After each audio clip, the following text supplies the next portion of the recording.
Hello, everyone. Ian Hamilton with Good Virtual Reality here in my hastily put together studio here, joined by Anton Hand. Why don't you introduce yourself, Anton, and tell us where you're tuned in from today? Hello, hello. I'm Anton Hand of Rust Ltd, and I'm coming to you from Los Angeles, which is sunny because it's always sunny. Yeah, we got to see each other out there pretty recently, um, and appreciate you showing me where the best meat can be found in Southern California. That was an incredible Absolutely. place. But yeah, we've got a lot to talk about here. I've been wanting to talk to you for a really long time and get your whole journey in some form. So I wanted to start off at the beginning here. We've got a lot to cover here, but I wanted to hear how you got into art in the first place. How did you get introduced to computers and art? I mean, art is obviously the earlier one. Was fortunate enough to be raised by two artists. My mother did printmaking at that time. My father was a filmmaker. And so art I would say that the period of time that I started making art predates the horizon of my memory. I only have the evidence of it in that, of course, I had the sort of parents who saved meticulously every single drawing I did from, I think, the age of 2 was around when I started doing it. I was just recently in the family storage spot and pulling out boxes of craft paper and scribbles with crayon and pen. So for me, drawing I have been drawing as long as I have been a conscious entity, forming long-term memories. So, and then, digital art more specifically in computers, was something that began for me around, I believe, the age of 9. I sometimes mess up the exact year on these things. Um, that really began when my father got his first computer, and which he hadn't been a computer person, and unbeknownst to him, every time we had gone into the store to get more VHS cassettes that he needed for his work, I had been walking up to the computers trying to figure them out. Which is funny. I've got a little bit of a memory remembering that, like, some of the computers were actually personal computers that were being sold at the store, and I think one or two of them was just the computer that the employees used for the stocking system that just had like a list of all of the things sold in the store and what their the numbers were. But I liked that computer too. I liked all of the computers.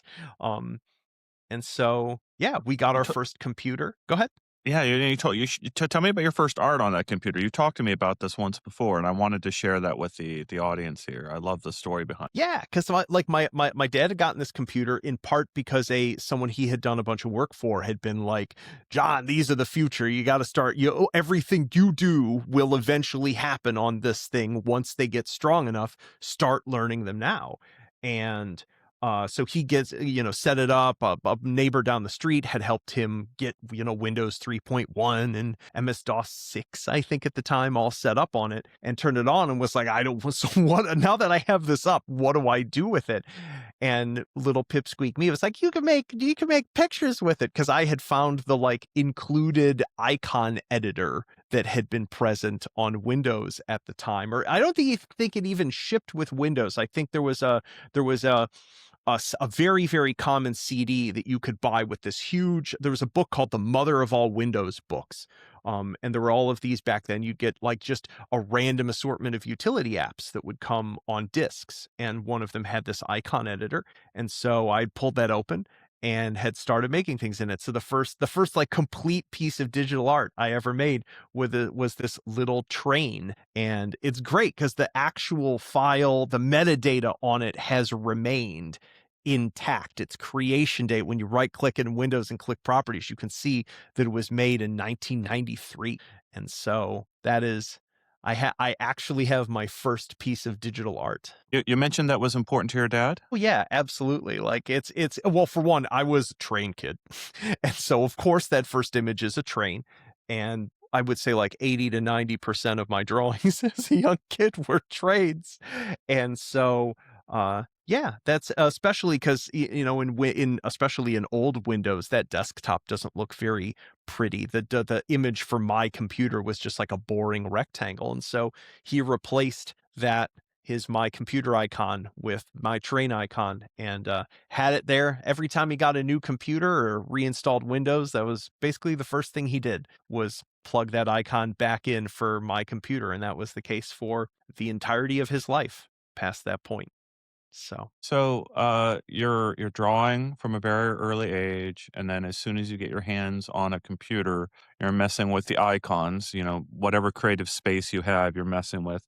How do you, get introduced to VR for the first time? So I was a student at the University of Buffalo, and I was a fine arts student at the time. I was really interested in 3D art and animation, but it's a public university. We're talking about the early 2000s here. And so the amount of things that, especially when you're in a place like Western New York, it wasn't like I was going to school in Los Angeles sort of thing. I'm not experiencing the state of the art. So pretty much the only expression of 3D art that was available, that I had access to in the art department, was stuff that was more geared towards advertising, motion graphics, etc.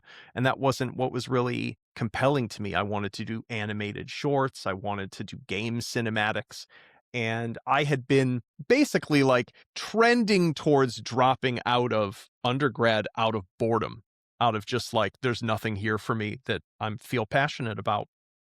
And a computer science instructor, actually, because I was taking intro to comp sci for the lulls, um, and noticed that, I was like, oh, what's the weird art gothy kid in who sits in the back of the lecture hall doing chainmail all lecture? What's he about? Took me out to lunch, and he was like, there's some interesting people over in this other department, the digital media studies department, doing virtual reality stuff and doing more interesting 3D animation stuff. And so I went over, I ended up getting connected, got a tour, walked into the single wall, low budget cave setup that that department had, that was run by Josephine Anstey and Dave Pape. At the time, and it just completely blew my mind. It was absolutely incredible. It was, especially being a 3D artist from the age of 10, being like, wait, you're telling me I can make a thing and then I can step into it? And it was a sold immediately. Kind of my was It became my hyper fixation at that time of, I'm going to take every class that has this, I'm going to spend every single minute I possibly can with access to this and learn everything I can. It's really interesting. I've talked to a couple people now, including, I mean, myself. I got a cave demo in 2012, the same year that I got my Oculus Rift duct tape demo, and I saw the gap there between. I've mentioned this a couple times on the podcast, but like, here's $1 million room, costs a really large amount to make, and then here's just a couple $100 of hardware for an HMD that can give me a VR experience. And the gap between those things convinced me that this was going to happen in my lifetime. But here we are, 15 years later or something, and the market has not shown up in any of the periods that I thought it would. Like, I was even convinced Oculus Go was going to be like the first mainstream headset. And like, after I used it for a while and realized I couldn't lean around, I realized, no, this is cruddy. But I wonder about whether the caves really stick with people in a powerful way. Like, if it opens up minds to the idea that this really has an end game. Like, this isn't just a toy. Do you think that there's anything to be said for that? When I was in grad school, for the work that I did with, the guys that I work with at Rust, um, the sort of the piece that I exhibited was called Museum of the Microstar. And I did a special sort of fork of that application, specifically designed to run in a 3-wall cave configuration that I don't think anyone else had bothered to do. It was not 3 walls like this, where they were 90 degrees, and it was not head tracked. It was basically, imagine the widest ultra wide monitor you possibly can, like 32 by 9, maybe with 3 rear projection screens dished out like this, with metal brackets holding them in place, running off of a a very, very powerful computer. And so it was a experience in an environment that like 80 to 100 people could all physically be standing in front of, because these screens are like, 10 feet high or so. And so they're almost 20 feet wide, and there's three of them. And we exhibited this in basically one of, I think maybe mathematically, one of the most perfectly built black box theaters on the entire planet in RPI's Performing Arts Building. And it was an experience to be in, like the sense of, are we head tracked? No. Does it have some of the properties that HMD VR has? No. But if you want to talk about presence and the idea that we are all a group of people is standing there experiencing a virtual environment together, I'll never forget it. That'll be a moment that also will live with me forever. Yeah, there it is. That's a beautiful anecdote there, and it's exactly what I'm trying to go for here. I was raised on the holodeck. I watched all, you're a big Star Trek fan too, right? Um, we I this idea that there's still this future out there where you can just walk into the computer and tell it what you want and it builds it to your specifications is a guiding principle for me. You've mentioned presence here, so I got to derail us here and go with one question that I ask almost all my guests. Can you think of a specific moment of presence in a headset that is your favorite or the best moment of presence that you've ever had? Yeah, absolutely. This one's so easy for me. It was when like 150 hours into playing Elite Dangerous, which I had played entirely in a headset, that I finally had leveled myself up enough to get access to the Soul system and to fly around it. And I mean that entire experience of Elite was just back to back to back to back. Like that is a game when it's in VR that is fundamentally about experiencing a scale that your brain was not built for, that was, or did not evolve for whatsoever, and trying to reckon with scale and distance and time.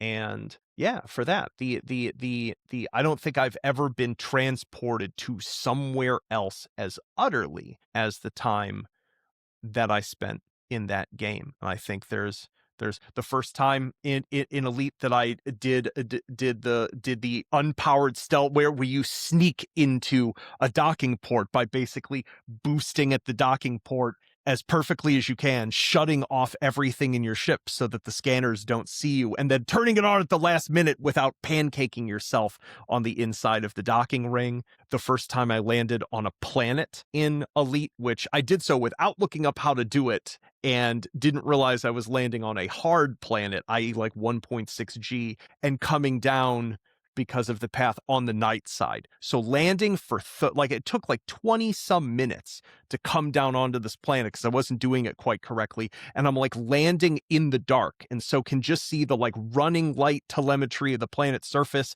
and hearing the cockpit shake. And I have never been like in a moment in virtual reality more than that. And so I measure everything else against it. Oh, yeah, I love that. So, talk about Second Life for a minute. You spent a fair amount of time and effort in Second Life. What does Second Life provide, and what were its limits? Like, did you move on from Second Life? Are you still roaming around in there? So Second Life was something that was I was hooked on Second Life by another 3D artist who I knew, who had been an early adopter of it, and he had adopted it for much the same reason that I ended up being really fascinating with it, in that it had a rudimentary, in many ways, sort of modeling system built into it. You use these things called prims, primitive shapes that, it's like you could have a cube and you could cut the cube and you could squish the cube, but you couldn't just like make an arbitrary mesh very easily. And he, in the sim, in the server he was part of,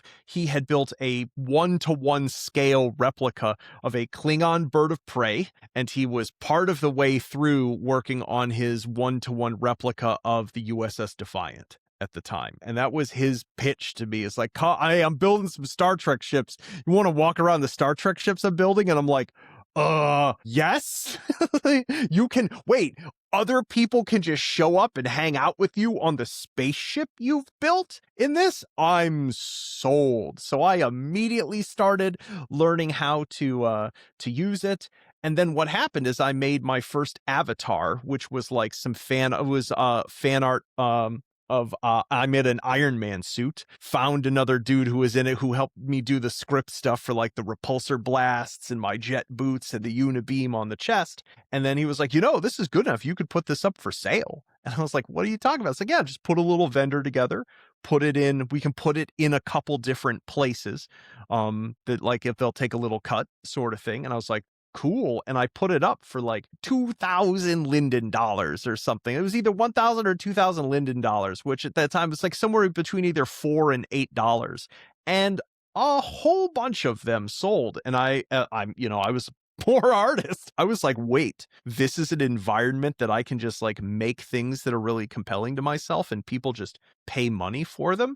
And so I just threw my everything at it from there. Interesting. How much did you ever sustain yourself off of Second Life? Oh, absolutely. Like it was there were some years where I basically that was like my sole source of income, and then there were other years where it was my dominant source of income. Sort of thing. Like I did a mix and match because I like adjuncted at the University of Buffalo. And then I got the first good paying job of my entire life due to being a Second Life expert. As Second Life had its sort of like, maybe this is what everyone needs. It's a virtual world thing, like curve that happens with all tech shiny objects. I got hired by a company called the Electric Sheep Company that was like the primary marketing media company utilizing Second Life. And I was hired as basically a 3D generalist. I was paired with the people who were making video for them, the Ill Clan and some other folks doing machinima work. And I was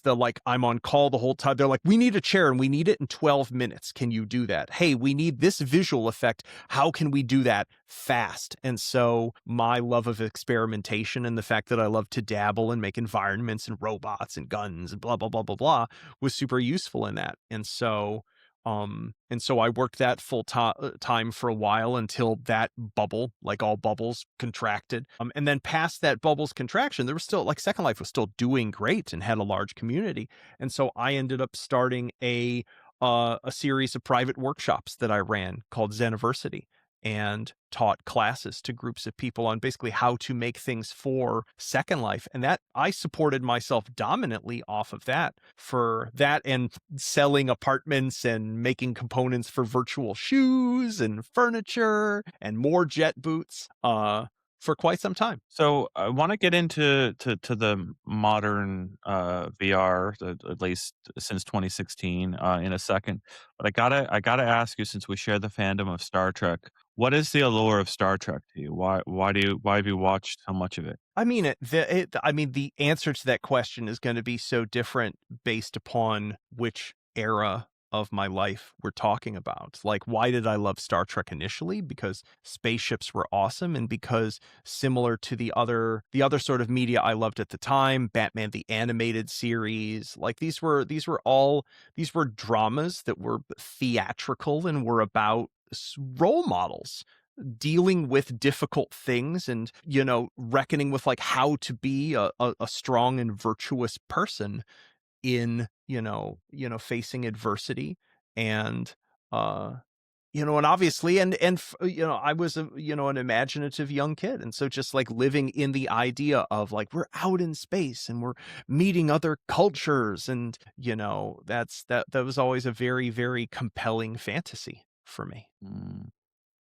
Favorite captain? Oh, that's not fair. That's not f I'm I mean I mean I It's gonna be mean, the one that gets you to like log off the podcast. You're like, I'm done yeah, I know, here. Yeah. but nah, who am I kidding? It's Cisco. Come on, Uh, especially after they ruined Picard's character and the modern stuff because the writers didn't understand the character they were writing. So, That's fair. Yeah. I was finding a newfound respect for Janeway recently, watching some of those episodes. I forgot how compelling the start of Voyager was for our modern era, and the themes there.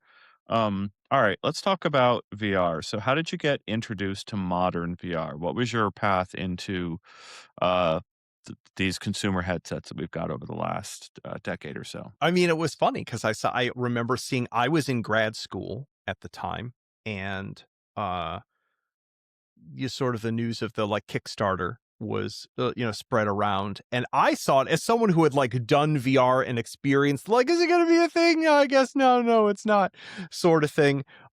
I was like, well, as one of the few people out there looking at this news who has made real, like, has put a substantive chunk of my life into making art in this medium to begin with, even though I don't have much money, I was a poor grad student. I was like, I feel obligated as a practitioner of the media to just put my chips in because I didn't even expect it to like hit its goal. I was like, well, this is clearly not going to work, but here. And so I probably bought into the Kickstarter during the first like 15 minutes it was live, possibly even sooner than that.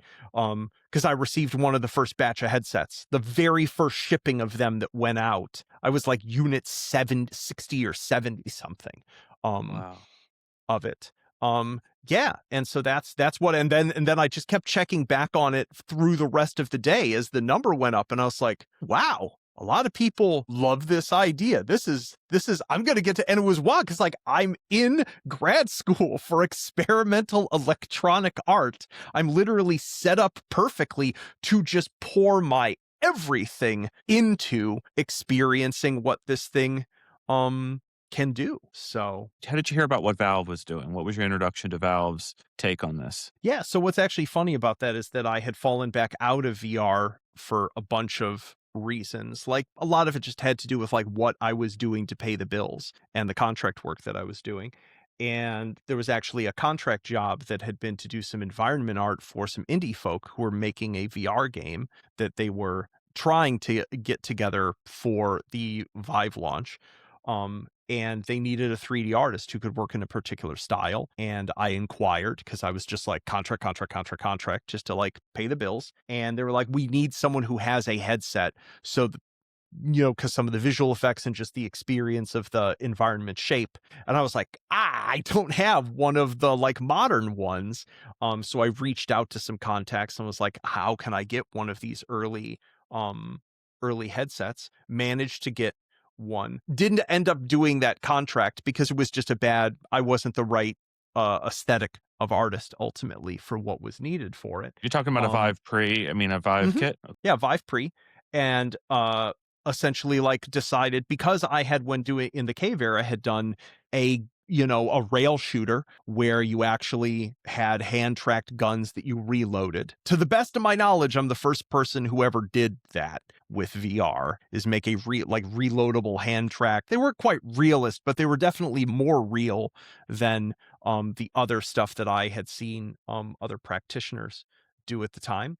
And I was like, I'd been using Unity very intensely and doing a lot of personal, like game jammy work that was very physics centric. And I was like, well, let's just see where the technology has gone in between, between here, and built that test scene, made my first things. And I was like, I should, people are talking a lot about VR stuff. I'll just put up YouTube video of that and got way and posted it to Reddit, which I had barely been a Redditor at the time. And from a posting thing standpoint, and got like way more attention than I was ever expecting. Kept doing videos, and there was enough interest in those early weeks, like literally just people being like, "I'm gonna Vive on this date. Can I buy what you have?" And it convinced us as a group to like sit down and be like, "All right, this is a short period of time. Can we get something cohesive enough together to post as an early access game?" Early access was still a fairly new thing on Steam, and the rest is history. And of course, you could see the entire history of hot dogs, horseshoes, and hand grenades from that very first video as, uh, on my YouTube channel. I love that, yeah, that's how we, got introduced was after a couple years of watching that develop, I started reaching out to you because I could tell there was this huge community here gathered around this game. Before we get into that and that 10-year story here of hot dogs, horseshoes, and hand grenades, I gotta go I gotta rewind the tape a little bit and ask how you felt when you saw Facebook acquire Oculus. Do you remember where you were that day? Is it ingrained in your memory at all? Um, I don't remember legitimately, but I don't remember most things from that length of time. I probably had like a bunch of pithy things to say. But yeah, I legitimately don't remember what my position was at the time in terms of, except for the fact that like I'm sure a bunch of it in terms of the like who was right to purchase them in the end. I guess was probably wrong given the degree how many of their competitors decided to either acquire or create or internally generate a VR platform and then be like, "I'm done with you." Yeah, So, we'll come back to your changing your changing thoughts on this whole market. I gotta try to like understand what was the lure of putting your game on Steam there at the start. What was the Vive provided other than like going on the Oculus Share, right? Oculus Share was there for a little while. Did you miss out on Oculus Share? And yeah. well, remember, like we did a bunch of stuff for DK1, right? And then by the time DK2 had happened, I was still doing a couple prototypes, but then by the time the CV1 came around, all of my energies had gone in other directions. So even though I did a bunch of work in the CV1 era, it was all like work for hire. It was contract work. I did a bunch of architectural visualization. We did a couple entertainment prototypes for a couple other companies. So it wasn't really personal work that was designed at end users. So I wasn't really aware of that ecosystem and how it functioned at all at that time. And I'm trying to think. I feel like I was mostly doing flat games. Like, and from what I was playing standpoint, I wasn't really playing VR games during that era much for whatever reason. I was mainly just being a workaholic, I think. And so in terms of what was interesting about Steam was, especially because that had been right after Valve had been like, let's open the floodgate. Like green light went away. You can just pay your money, be up on the store. They were super open to everyone who is making early VR stuff. They really like sort of like, hey, if you want to put a VR thing on Steam, here's how to do it. And for me, I think the thing that was like most intoxicating about that early on was the sheer iteration speed between I have Unity open, I try a thing. The anecdote I always love giving is early on, someone had complained about the trigger, break, and reset thresholds on some gun in H3 because they practiced with that real gun and he was like, you've done this completely wrong, it will mess up my muscle memory with the trigger on the Vive wand, can you fix it? And he was probably quite rude about it.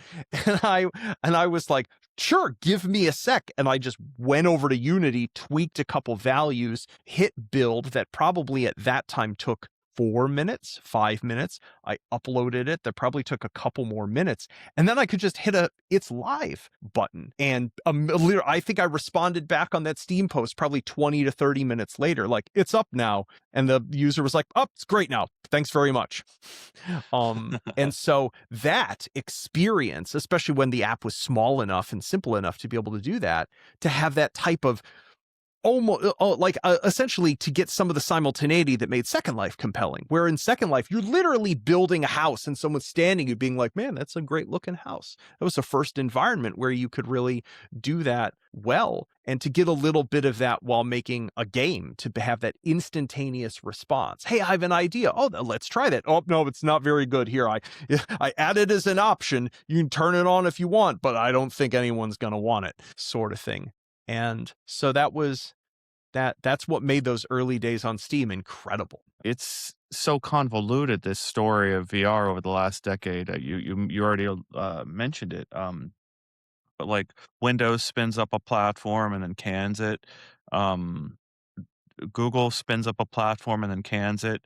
And there's all these interesting ideas being done all over the place, but nothing sustaining. Nothing like that people can build a giant market out of. And I guess before we get into the 10-year journey, I guess, of Mhm. H3VR, what do you think was the biggest problem over the last decade of VR? What was yeah, what is the single thing that is restraining this market? My goodness. I think there's, there's my mind always jumps to sort of like broad spectrum, uh, systemic things. I think the change in the relative expense of things related to consumer hardware over the course of this period due to various industries that use GPUs for things for other than drawing images. First crypto, the like the that really blunted, that changed a trajectory. There was a long period of time where the adoption, the amount of uh, like user end accessible visual computation all of a sudden per dollar changed radically fairly early on into VR's existence. Is that the effect? No, but it's a effect. The end of the 0% interest rate trend that finance policy in the US that changed the economics of games. Because when we're talking about VR here, like the part of VR that I'm always focused on primarily is games, given that from a consumer technology standpoint, like it's the only product class of relevance that has existed. And so much of like when you cannot answer the question, why has making VR games been difficult? Why has that been a challenging market for the past 10 years without asking the question, like, in what ways and for what reasons has the video game market, has making an indie video game market been difficult for the past 10 years? So I don't know if I can just pick out a single thing in that regards. Let me ask a more abstract question. What is the value of a virtual world in comparison to a game? I mean, I mean, to be irritating, we would have to spend probably too long defining what a virtual world is in regards to this. If we narrow that question and ask ourselves, like, what is the value that VR brings to a game in theory compared to someone who values video games? It's all of your sort of like, it's your standard chestnuts. It's the, physicality, the possibility of immersion, the ability to deploy significantly broader physical literacies into experience, the way in which cutting out the rest of the world sensorially allows certain people to feel more resident in a moment, whether it's a funny moment or a scary moment or a dramatic moment. Um, yeah, and I think for a lot of people, it's about the sheer joy of verisimilitude. Like it's like I'm really there side of it, or just the like, or it's like this thing is actually here. Um, I think there's affluence components to it. There's a way in which experiencing things one will never own or would never want to bother owning as a simulacrum can be really pleasurable. So yeah, I think it's some of those things are about like there are properties of video games that get amplified when you're in VR, and then some of the properties that we're talking about are more are fundamentally along the same axis as we talk about getting a better television set or a better speaker system. It's about the sensory delivery of that experience, its intensity, how all encompassing it is, its fidelity. It's fidelity. It's a good transition. And Asgard's Wrath 1 and 2. And 1 is built for PC systems with incredibly high fidelity lighting and beautiful scenery. And then the next game uses the desert as its like environment. It's all based in Norse mythology, and it goes to the desert with the second game, which is obviously like I don't want to make assumptions about their decisions as artists. But I mean that's a sparse environment, right? Like you don't have to render a lot of things in a desert. And you're trying to build this giant open world game, um, and give people a lot of things. That is a game that had a lot of people thrown at it. That had a lot of artists working on that project. It probably had a very large budget, and it's one of the only games in the space where like the team had two attempts to go at it. Right, like you had the first game, you had the second game. First game is built for one platform, second game for another. I'm trying to find out why the second game didn't hit right for so many people when the first game did hit right for so many people. The review at Upload VR, the reviewer did not like it. They kept describing the things that didn't work for them. Um, and that's one person's opinion, right? There were plenty of But people here, in the let me market yeah, go let me ahead. jump in. Yeah, so I mean, the grace that I extend to any game in that category um is that when you're making a VR game in that sort of budget class, that is a system seller. If we think about like how it's conceptualized as a product. And the curse of being a system seller when you make any game in any genre is that you are de facto attempting to hit a broad market and accepting the fact that if it's a system seller in a literal sense, it is the first game the person has spooled up on the system. And so every game that functions in that method has a nearly impossible task, especially if it's a sequel, to extend, expand, exceed, raise the skill ceiling higher, feel like a real progression from the first game. But it needs to also function as a thing that is the first time someone has played a game on that system, or in the case of a VR headset, the first time they've ever been in VR. These are, if not wholly contradictory goals, then things that are in a tremendous amount of tension. And so that someone didn't manage to 10 ring that Half-Life Alyx does not 10 ring that problem, and so I don't know if I could just point at any VR game and be like, oh yeah, that was absolutely not just the perfect game to put someone who has never been in an HMD in, and a game that VR enthusiasts everywhere love. If that game exists, I don't know what it is. Yeah, all right. You nailed what I was going for there, what I was trying to get at. And we're starting to come at some of the themes I'm trying to raise from this conversation. So let's talk about H3VR here for a minute. Um, $20 the entire life of the game. You've never put it on sale. Uh, why? Why never put it on sale? I mean, we didn't put it on sale back in the day primarily because, my philosophy for that had a couple things.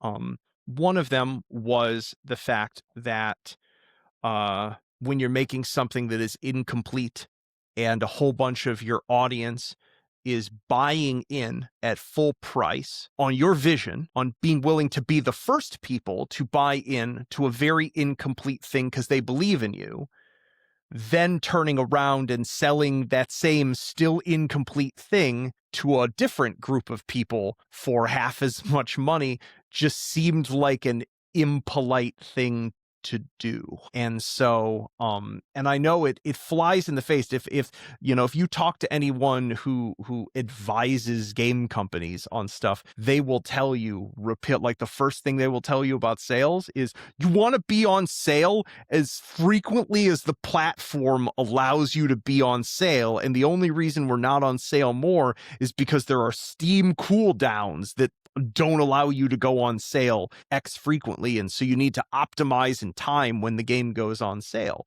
And that's always just chafed me. I've got a personal relationship to sales and the systemic effect of the expectation that everything is going to come up on sale that are personal, and they're not grounded in data. They're just like, they're my own hangups. They appear to be provably wrong, but importantly, like, we just made a commitment. We're like, we're not going to put it on sale for as long as it carries this early access tag, which is a way of letting people know, don't wait if you're interested till it comes around at 15 or 16, because it's not going to, very confidently. So just go ahead and buy it now if it's cool enough to you. There is no purpose. And you make a commitment like that, and it's smart to stick with it. So, What and that's update what we are ended up doing. what update are you on now for that game? I think I just put out experimental build 17 of update 120, which is like a fractal sort of thing. If it weren't for the fact that I manage things differently ever since mods reached a certain complexity, holistically, it's like update 157 or 177 or something like that. Like if I kept counting the same way, that I counted from like update 1 through about 80 something. We would be on like update 170 something, but we're only at update 120 experimental build because I forked. I run the game on multiple branches now and do a lot of my progressive work as subheadings of a big update number so that I can do what I need to without breaking everything that people who play the game modded rely on. So, Talk to me about Meatmas for a second and your okay. Christmas updates.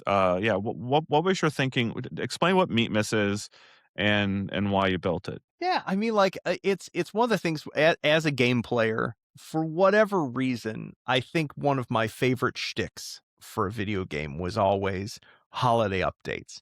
Like stuff like it's a holiday, it's Halloween, and so it's in TF2. There's a spooky boss, and the spooky boss is around for a week, and you fight him, and then it goes away, and then it's holiday times, and there's some Christmas themed stuff. I've just always been a sucker for that sort of thing. So when we actually had a game on the market, one of the first things that I was like, we get to do a holiday update. I was just like so excited for it. And yeah, Meatmas ended up being I did I can't remember if I did an advent calendar the very first year. I think I did.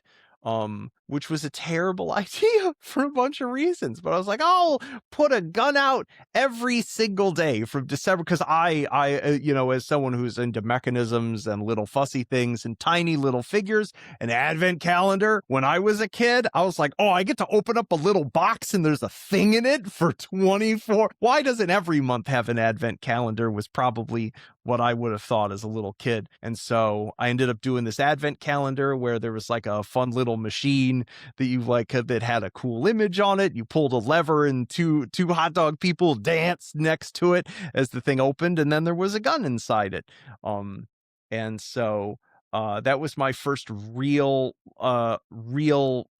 encounter with burnout relative to H3. I ran myself into the ground doing that first year, and then having some stuff on Meat Mistake. But it was such a hit. It was such an incredible phenomenon, the outpouring of love from people doing it. And yeah, and it's just I the feeling of connection with folks doing a sustained event like that was just electric. So, you're at 20,000 something reviews on H3VR, overwhelmingly positive rating. So, one of the most loved games on the Steam platform. Um, that leads me to talk about community management and the difficulty of it. How much brain power have you lost? How many years of your lives have you lost to community management? Tell me about your strategy for community management. I mean, once again, that's something that has varied a whole bunch over the length of the project. I definitely tried to Iron Man a little bit too much of it myself in the early days. I made a very big mistake early on, which is that I literally got the like no full fat phone notifications every single time there was a like comment on any of my posts on Reddit or YouTube comments. And so, You drank from um, the fire hose there. Wow, oh, yeah, that's an addiction. It's yeah, a yeah. absolutely. Yeah. And I toned that significantly back. I didn't even know if the YouTube Creator Studio application even existed at that time. That might have been a later addition to Android. The moment I had an easy way to sort of just browse just the comments exclusively, I was able to turn the notifications off. So it might have just been a tooling thing that changed the behavior. But but yeah, I mean, for me, the entire thing was about the way that the philosophy that I took from it was a sort of like radical openness. That was part of that was what got us attention in the first place, was especially at that time, there just were not many people who were making this type of content about like peering behind the curtain and letting people see warts and all. Like, what does it mean to make a game like this? Like, what is the thinking process behind what you're doing? What are the difficulties you run into? How much of your time do you have to spend fixing things? So I used to, back when people actually read, I would write really long form, Reddit posts each time I put out, and and update. Although once again, a lot of that, the reason that I used Reddit more and communicated more asynchronously is the Discord didn't exist at that time. And then even after it existed, I wasn't even aware of it for a while because I end up being a late adopter of web platforms, just sort of serially. And so that was the primary way that I was interfacing with folks in long form, like here's several paragraphs instead of just a like, thanks for checking out the game kind of positive YouTube comment responses. But for me, it's the philosophy for the longest period of time is being radically open, and just trying to address um folks' questions and concerns and things like that as directly as possible. And yeah, How do you identify whether a comment is worth your time, or whether a criticism is worth your time? I mean, those are 2 entirely different categories. Like there's definitely like an auto, like, if I see something and I'm like, "Oh, this isn't has an obvious enough answer that I know someone else in the community will feel inclined to and is capable of answering that question, and they're likely to do it in the next half hour." I'll just like let that ride and let someone do that because that allows other people to have some ownership and participation. I don't have to obsessively answer absolutely everything. When it comes to criticism, I mean, that's an entire, we could talk for an hour that is just about just about that. Like how do you deal with user feedback? How do you parse things down and separate what people are asking for, what they appear to want, what do they need, and what are possible solutions to the thing that they actually need, which is rarely what they think they want or what they've asked for. And that's even if you think you can parse what they've written sufficiently to know what they appear to be asking for, which is not frequently the case. Maybe I need to come at this. One of the things I'm looking for are lessons or things that other new devs can take away from 10 years of your devlog is a lot to get through, right? Like there are people who are surely learning by clicking around and watching those videos, but it's a lot. And there's even different. I'm assuming there's different phases of Anton over Yeah. those 10 years, right? So like I'm Well, I'm I looking for I don't lessons and necessarily. advice you might be able to help with. I mean, the biggest piece of advice is I don't think the model that I used in 2016 with all of this is terribly relevant in 2026. We live in a radically different media ecosystem. Or there's a layer cake of microeconomies um, related to games and reacting to games and things like that. I think, I mean, at the risk of being like the grim person, I think most of the public internet is dead or dying currently, for any number of reasons, and that like to be a radically open public dev with a thing right now, unless you're sort of like insulated in an environment or a sort of ecosystem. Like it worked really well in 2016 because there were a lot of other really enthused VR people. There were really active VR subreddits that weren't just people consuming VR, but a lot of people making VR. It was a fertile place to be in a community of shared ideas and a shared journey. And so I guess if I have to distill it down to a pithy piece of advice, and this is true of any sort of creative practitioner, is like find your community of makers first.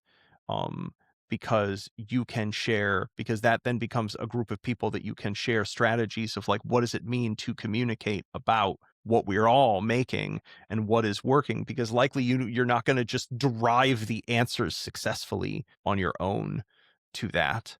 And especially nowadays, the what that answer is changing on just a tremendous, ratio, rate. That does that does seem to be a really useful takeaway there of a very broad question. Before we start talking about present and future, I got to ask you about SOSIGs and why you don't shoot people in your games. What was the thinking there, and uh, how did you arrive at hot dogs? Yeah, I mean, this is something that I always need to give like credit where credit is due, but like within our team, Adam, who is our world builder, writer, is designer, is was very adamant that there was semiotic meaning behind whatever it is that we chose to do. and that this was a worthy consideration, that it's very easy when you're especially leaning with something that is a sandbox, that it's very easy to think of that as being a meaningless space or a space that exists somehow outside of meaning or implication.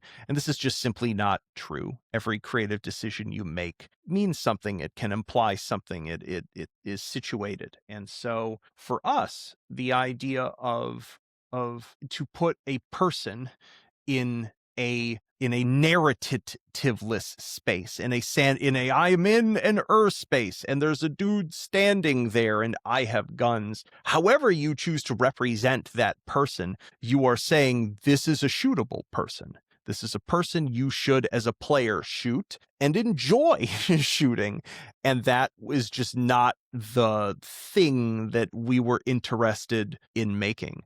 And so the early decision to sort of like to make something farcical, to make something ridiculous, to sort of like run with what we had already chosen within the title of the game, seemed like a natural fit.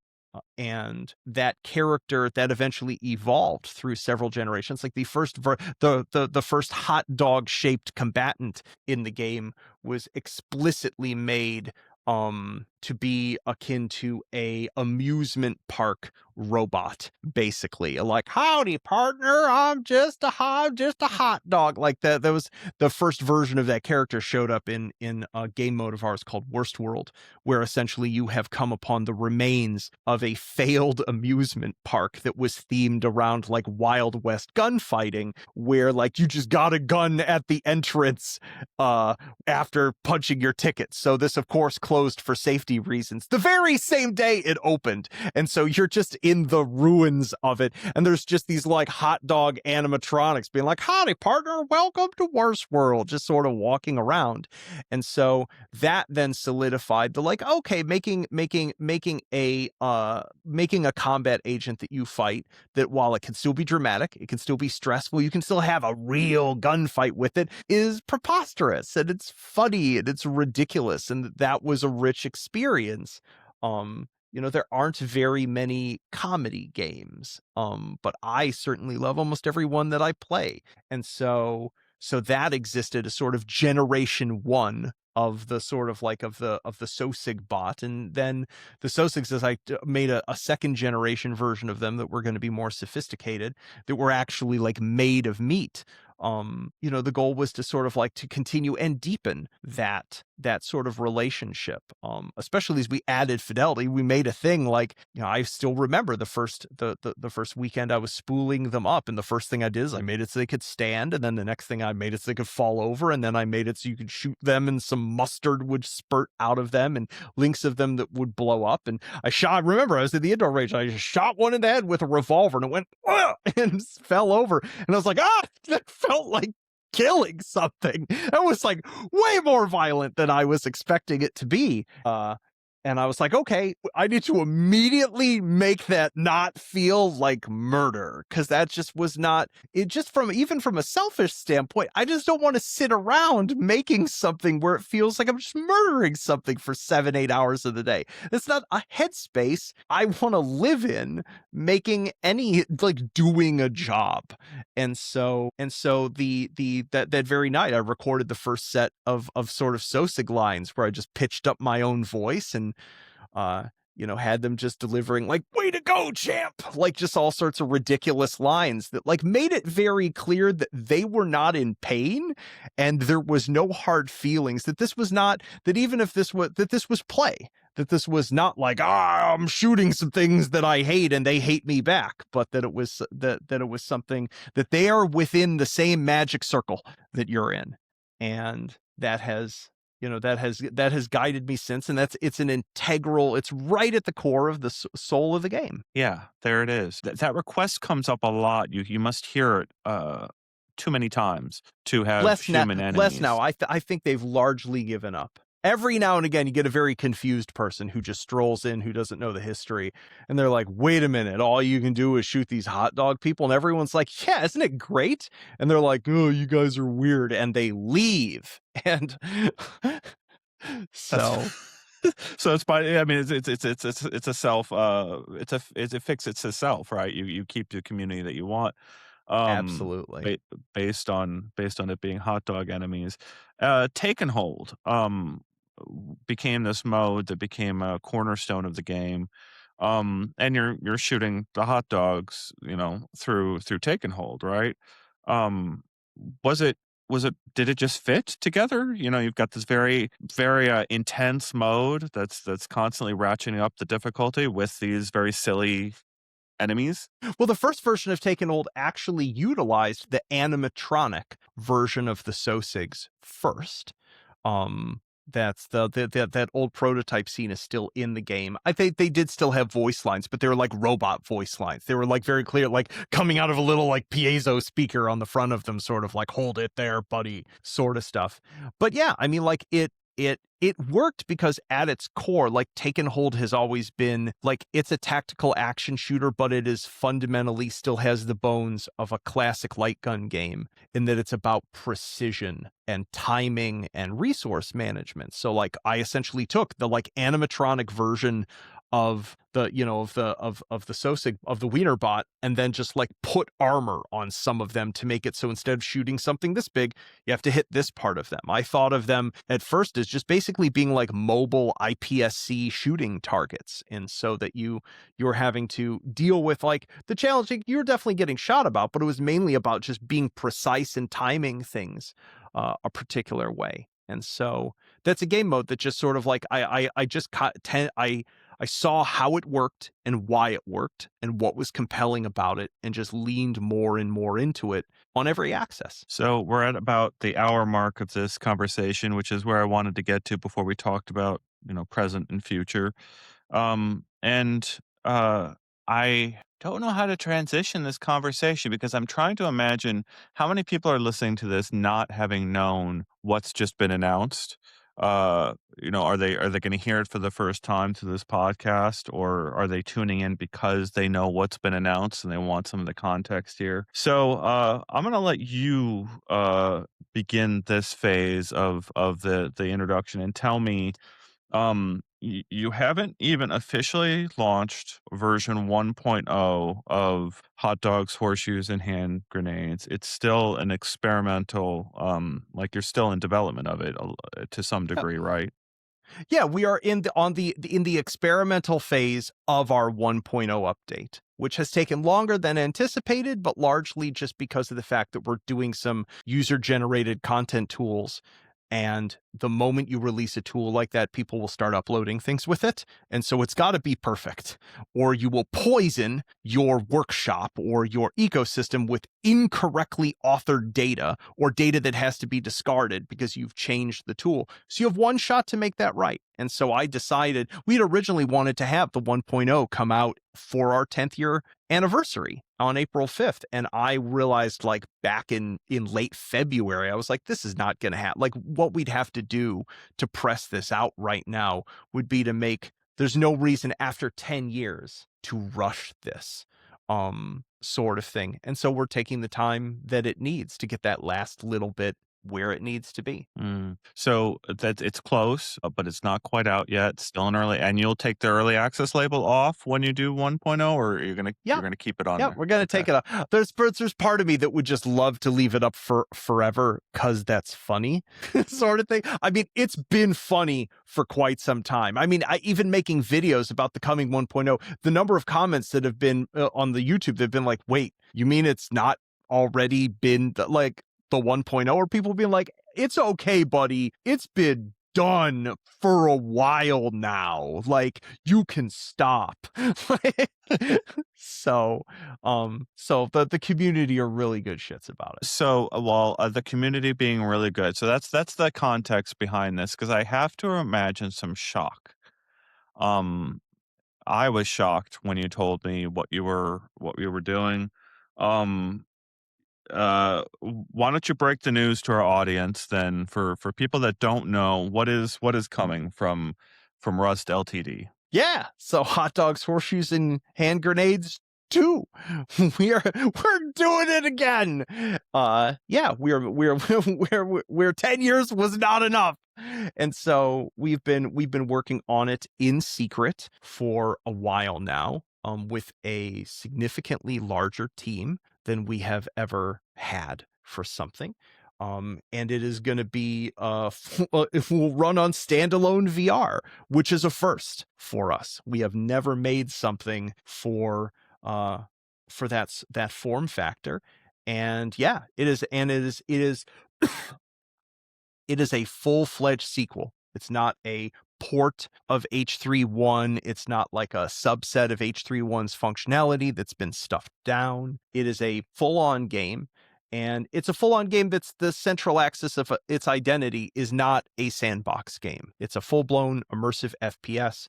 It's built around a tactical extraction roguelike, but obviously a whole bunch of the stuff that has been central to H3, which is other types of game modes, other ways to play. There are still sandboxes. There's an entire certifications and training section of the game. There are a bunch of classic light gun game style challenges you can play. And even the central game mode can be played on this very sliding scale between a very hardcore extraction game, resource management style, or something significantly more arcadey. How did this game get made? How do you end up making a sequel before 1.0 of the first game is officially out the door? So the development of, I think I'll start with talking about what I would call late era H3VR. So our community, our game has been blessed by the fact that there was an explosion of Unity game modding that happened across the entire ecosystem because a bunch of generalized tools that could be applied to basically any Unity game came out. R2 Modman, Melon Loader, essentially this ability, the way in super short, the way the setup works is that it allowed people to make these mod modules that hot load as the game spools up. So instead of having to modify the installed files of the game on disk, which was brittle and would break every time that game updated, instead the mod files are basically packaged to inject themselves into the game when you literally go to run the game. And so it improved the user end experience and the modder's experience of modding for all Unity games instantly. Like H3 had some mods here and there over the years, but they were very difficult to make. They were very brittle. Every time I updated the game, they would tend to break. It wasn't a very good thing. And then all of a sudden, it was like a Cambrian explosion of mods, and modding happened. A number of people built some incredible frameworks for other people in the community to use. The downside, however, and this is just like the double-edged sword of game modding, is that the moment that occurs, you suddenly have this iceberg underside of random software developers and content creators who are authoring something on top of what you have made, and you have no idea whether any given thing that any decision, any piece of code could be load-bearing suddenly to something someone else has made that you have no real way to inspect and be aware of. And so as a creator, especially a creator who had spent a very large amount of time authoring recklessly, where all I had to be worried about was whether or not what I made compiled and still ran, I all of a sudden had to reckon with dozens of other people making things on top that I could just, and many times since that moment, I have accidentally broken things. I have learned things about how C# works from being like, I thought I did this correctly, and things still broke for this mod over here. And because that mod is a dependency for hundreds of other mods, all of those mods broke, kind of thing. So I would be lying if I said that my relationship as an author and as a programmer to H3, like one way inexorably changed the moment I didn't get to have the same relationship to my creation in the same way I had to. And even though the mod community, by and large, there was only ever a couple people who were crappy about it. Almost everyone would be like, break whatever you need to, Anton, and we'll fix it. The modders were fine. A lot of the people who ran those mods were less understanding. Because, I mean, this is a super nuanced thing. A lot of people don't have literacy. They're just like, my game is broken, and I don't know why. And so, it's why I created the sort of alpha and experimental branches, so that I could do more difficult work. But that entire transformation that happened a while back, coupled with the fact that there was so much code, there was so much that I had built in the past while I was learning to be a programmer. Talk to anyone who's worked on a game for this length of a time aggregatively, and they'll tell you that it becomes exponentially harder to change anything, to add new features, to play with ideas. The same thing that you were really passionate about early in the project and built the product's value early in the project suddenly is a thing that becomes higher and higher and higher cost, and it makes it less enjoyable. You can no longer act and author as freely. And so I had a couple prototypes I had worked on in H3 where the brick wall I ran into was, oh no, I would have to fundamentally rewrite core parts of the game that would break every single mod touching that stuff in ways that would require substantive rewrites. And realizing as I kept running into this over and over again that I no longer had a thing that I could continue expanding. It's that sort of like realization of the mortality of one's project, of one's ongoing art project, of like, this is just getting harder and harder. And that game, for a whole host of reasons, is stuck on a very old version of Unity. Who knows how long Steam VR will even support it running. Hopefully they'll do it in perpetuity or for a really long time, or someone will be able to emulate it, but you never want to count on that. And I've diverged technologically significantly more and more as time has gone on. So there was definitely a moment where I was like, okay, I should start putting more of my effort into whatever that next thing is. So I go through this long period of time where I'm like, I don't know what the next thing is going to be. I made a whole bunch of prototypes that no one has seen or will ever seen. Some of them were flat game prototypes. Some of them were VR things. I was looking at the VR market, but especially as someone who's like PC side, and all of my literacies are PC side, Steam side, etc. I was like, this is not the same environment. And frankly looking at it into like, I don't know if I have the energy to Iron Man out another early access thing in this same way. I don't know if that would even be a successful product. And then a series of opportunities happened that made me consider another option and realize that there was another option. And as I said, there was a period of time where I was like right on a knife's edge of like, do I make another VR thing or do I try to jump into the standard indie game ecosystem? And I would summarize what happened as being I realized just how much I was trying to make my flat games be like a VR game and tried to get as much VR-ness into them. And I had to look at that bluntly and be like, this because you just want to be making VR still. So keep making VR. So, I think now is probably a good time to bring up that I think this is fair. Yeah, I'll see how you react to this if you don't think it's fair. But I think you're famously anti-meta. I think in the community, uh, you're one of the most outspoken anti-Facebook, anti-Meta people.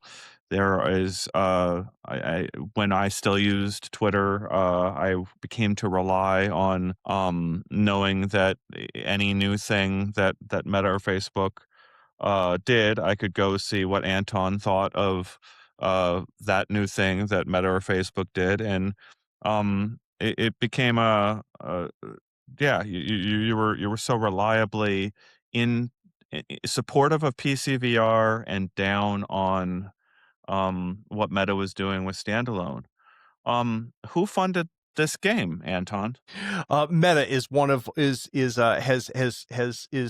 part of the resources of this game, a significant part of it. How did that happen? So how it happened to sort of like go to the sort of beginning of the story. Doug of Creature, who are the label that we have been working with, was part of the reason is the reason that I ended up landing on let's do another VR thing. He brought me out to Reboot Blue. He had put together a VR tract. He'd assembled a whole bunch of people in the sort of European sphere who wanted to do some talks about VR and just like have a weekend of community, and had suggested I come out and go to Europe for the first time and just like immerse myself in the community of practitioners that was there. And I did so. I absolutely got bitten by the bug again. And during that period of time, there had also been a person or two from Meta who had come out as well.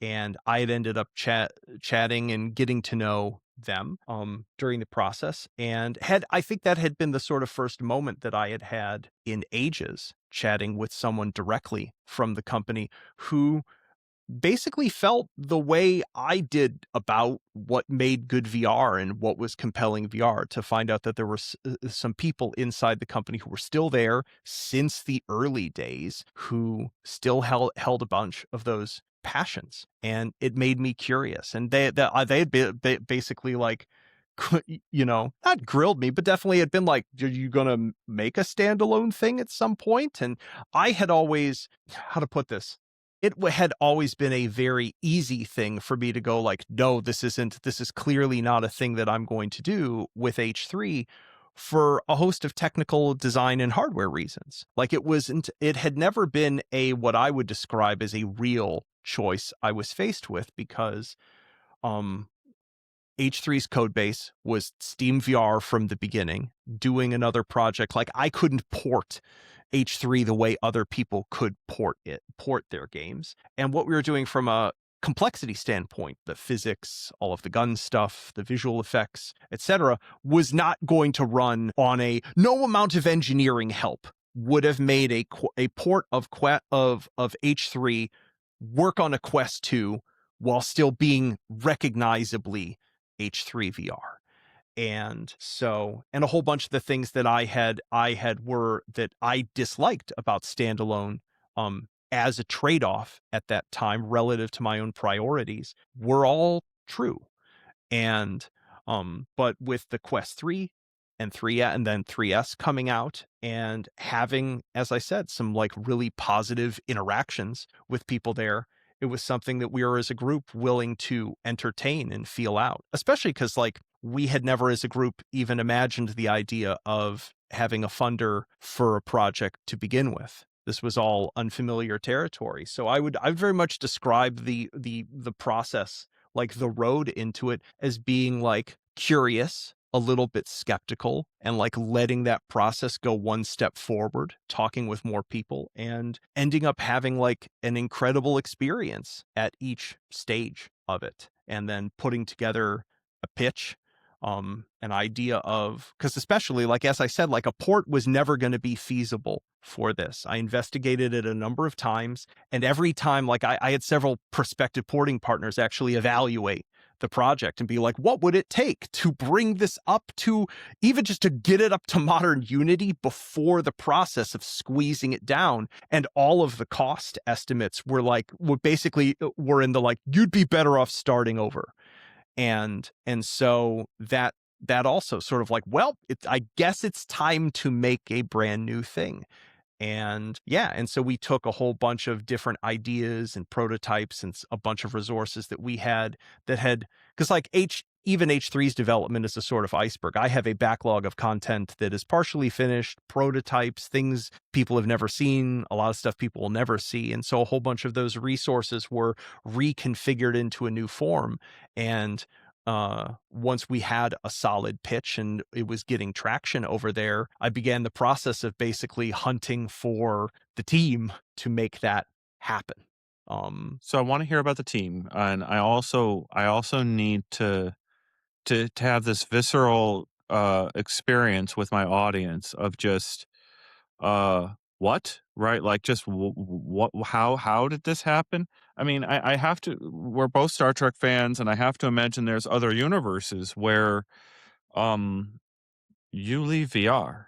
Like you stop, you don't make another VR game. How real was that possibility here? How, like, if this didn't happen, are you done with VR? I mean, I'll be frank, like I didn't have a plan B that felt like a good idea. I had some promising prototypes that would be interesting flat games, but the reality is there's one entity in the space that is significantly financially supporting the creation of new content um for it. And to be perfectly frank, I didn't want to just do another thing roughly. Like I've already spent a decade of my life making something out of like twigs and duct tape and string. We had like H3 was a very, very, very low budget project for a whole bunch of its life. And I wanted to, and bluntly put, to do something for standalone is a much larger engineering challenge, especially if you want to push the envelope to do something really complicated. And I know how much the expertise of colleagues that I wanted to work with us on what they cost and what that was going to take. And so yeah, this was the only configuration of a type of VR game that and it's where I think things are needed the most in the ecosystem. You know what I mean? People want more big, meaty games. They want a game that has a high skill, so regardless of how accessible the game is, has a high skill ceiling. They want a game, people want things that they can put dozens to hundreds of hours in, and that's a significant production. And so I don't know if that fully answers your sort of question, but yeah, Yeah, well, yeah. yeah, it's try not to bait you with these questions, right? Like I'm trying to be, like it's I'm trying to gather the shock of people that this happened, and also the realism of what you're saying, right? Nobody funding games in the space but Meta. What is I so there's a couple themes here, right? Like, if you go back and look at H3VR, 20,000 reviews, you covered that already, overwhelmingly positive, on a shoestring budget, to your point, right? Like, what's the team size for H3VR1? So that varied. That's a difficult question to ask because we're talking about a 10-year period of time. Because it's always been, there's At any given, time, how many people are working on it? I would say if you somehow averaged the curve of that entire 10 years and asked how many full-time people were full-time person hours, like that person does that for 40 hours a week sort of thing, probably sub two. So you're averaging like 1.7 people, like Yeah, humans over the 10 year. 1.7 full-time humans, but with tremendous spikes. So like it would be Yeah. we do a game mode, everyone would come in, we would work very intensely together on that game mode for that period of time, ship that, and then go back to Anton just does bug fixing for 2 months and it trickles in guns So sort of thing. you are the backbone of this game, right? You're the one person, and then there's a whole bunch of people averaging out as the point 0.7 over a 10-year span. So it's what I'm And trying to mind you, grasp I do here. want to mention that that's definitely that I don't want to undersell that that is in the workhorse portion of it. That isn't the entirety of keeping a company going, all of the website stuff, all of the externalities of, the vision of our larger creative process. That's just when I describe that, I do it when a layperson thinks of who is working on a game, they think about the people stuffing people into Unity and assets that go into Unity. So I What want to clarify that. That's fair, and it's a good context, right, for anyone that might not know how this works or the size of gaming. What I'm trying to paint a picture of is in many ways, you knocked it out of the park with H3VR, right? Like there's nothing else like it at its scale of such a small team, uh, keeping this audience happy for a decade plus, right? Like it's such a thing, but it's one, just this handful of people, you and your little band of team that you're able to keep with you, and pull in to help you on your project. Yeah. And of So what course, licensed assets, donated assets. We've had an incredible amount of support over the years from just 3D artists who have seen the project, been inspired by it, and been like, here, would you like a fully complete 3D asset that, that took me several months of my life to make? That occurred from the very early on. So it's very difficult because I've always been the face of this project, and there's that central tension of the way in which when you're the face of the project, people are like, "Oh, this is a solo game." Solo games basically don't exist. Like we're all working on this like pyramid of things, and like I am this entire project is what it is because I am part of a family of 4 people who have been creative partners now for way too long.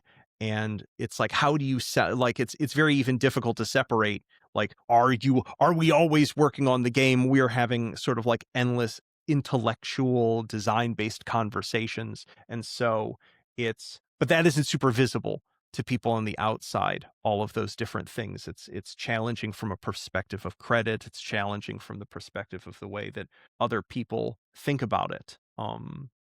Well, Externally, but and so that's why I always want to make sure to clarify those sorts of things, that like H3 has always been a group work, and I'm just the idiot who decided to put his face out there, but also just like sit and play making H3 as my favorite video game for 10 years. so I appreciate all that. It's such important context that we make sure our audience has here, that they understand that what I'm trying to transition to here, or trying to convey to the audience, is how small the community is of people who make VR games, and then the repeated.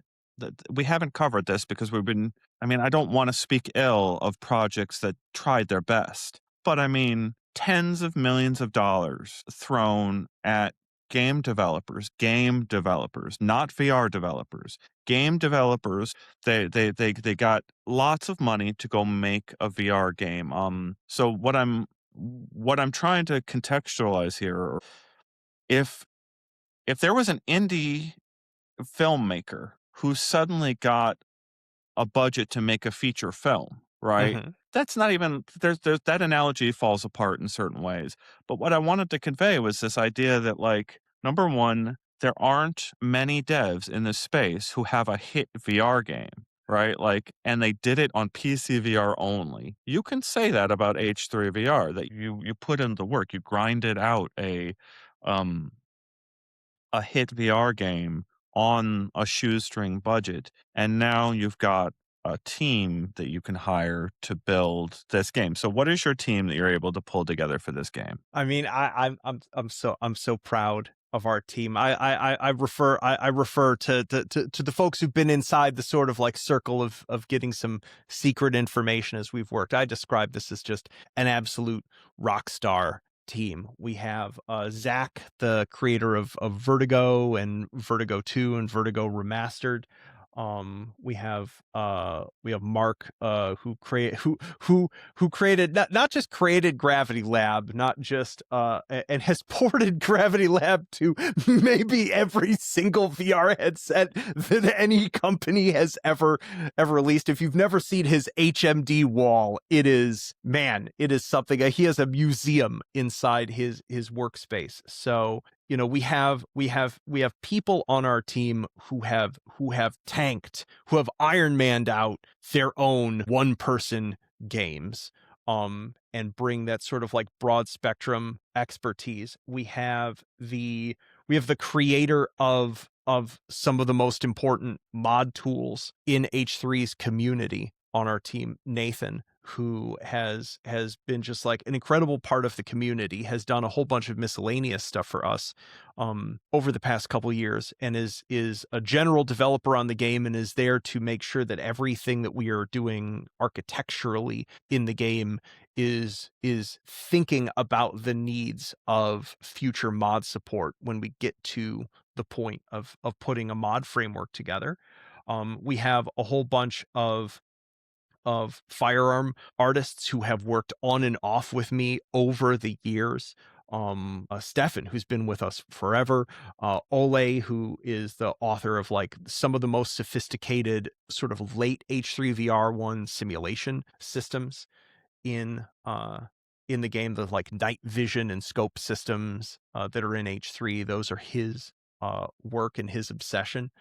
Yeah, and we've got a number of other folks who have come from other parts of the VR ecosystem who worked for other studios doing environment art, doing VFX work for us, modeling, modeling character asset stuff. My longtime Sosig artist is still with us. Uh, I love talking about Ben because he has been continuing the path of becoming a doctor, and he does this. He makes doctor by day, Sosig fashion artist by night. And so I always love to joke that if the game fails and this it proves to be a misadventure, at least we can say in the end that the process of this all of this meaty nonsense has helped fund the creation of one more doctor for the world. So, but yeah, and we're still working with our longtime sound designer and composer Joe, and yeah, it's wild to be able to have a team of this size working full tilt on things. And apologies, I do not have sufficient working memory to know if I gave everyone a shout out who deserves a shout out. So if I have omitted someone, I apologize because I don't wish to repeat myself. But everyone knows who they are, their commitment. I've got a team slide that I actually show in one of my featurettes because I wanted to make sure everyone's face is up there. So So, Doug, you so I could started off.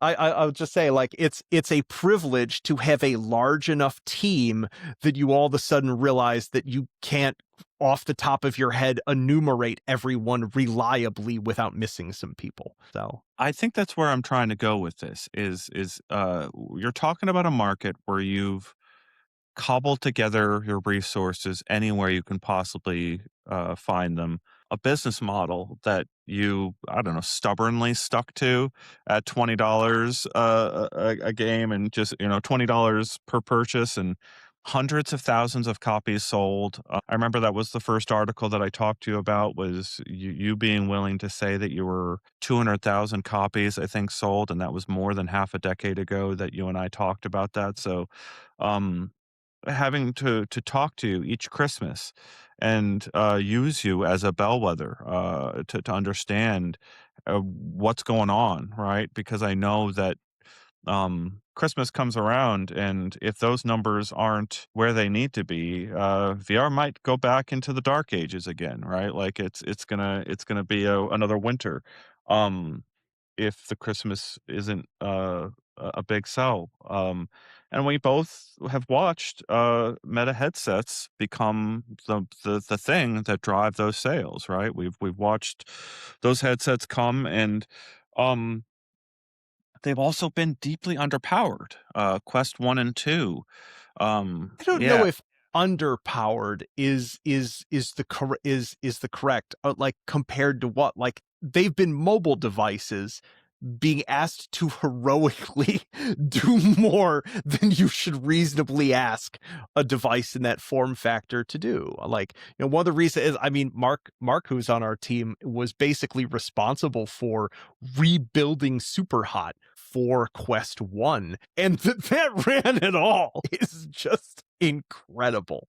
So, but I agree, yeah, like, relative to what we expect, like, it's a mobile device, it's a portable console, and yeah, there's not much headroom there uh to work well, with. so people who love H3VR, right? Then, and people who have been nodding their head along with you over the years on PCVR, um, what should they expect when if they go and buy this game, or if they go and buy a Quest uh, to play this game? I think their experience is going to be like, wow, they got this working on standalone. I don't understand. Like, pretty much everything is better. The guns are more complex. The Sosigs look better. The VFX are more complex on them. Like, I don't understand. Like, I hope it feels like magic to them. The small number of people that we've given early access to try it out. Like, I've got a couple colleagues who I've sent little video clips and screenshots to over the course of development, and the repeated question that I've gotten back was like, wait, that's it running on the device that's it running on standalone, be like, yeah, that's what it looks like. We got, guns still look gorgeous. They're the most interactively complex virtual firearms we've ever put together. And thanks to Zach, I mean, everything about the SOSIGs is better. Their state system is more complex, and we'll be able to expand it better. Their vision, they're no longer four solid shapes that are like a little wooden toy. It's one contiguous body. There's actual deformation damage decaling on it.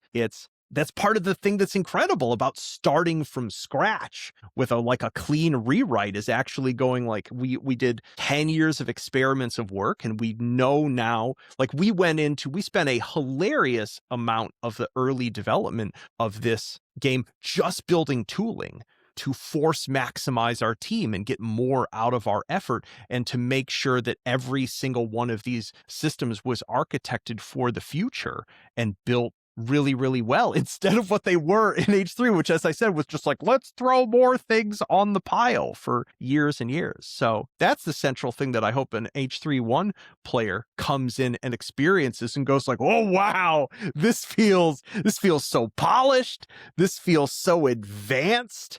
I cannot wait to pick up the next gun and see how they made that one feel and sound. You know what I mean? So there's a narrative on my personal site on goodvirtualreality.com, since I started my own thing this year. And I started my podcast with Doug North Cook. I called him the most important developer in the world, and he disagreed with that labeling.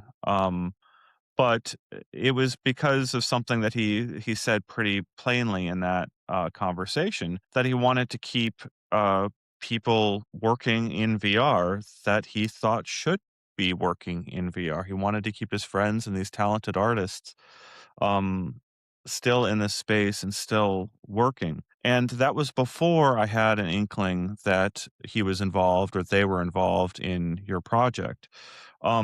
And so it's almost like a magnifier for me to hear these two things combined, these two, what I thought were parallel narratives. Oh, Anton's working on something new. What is it?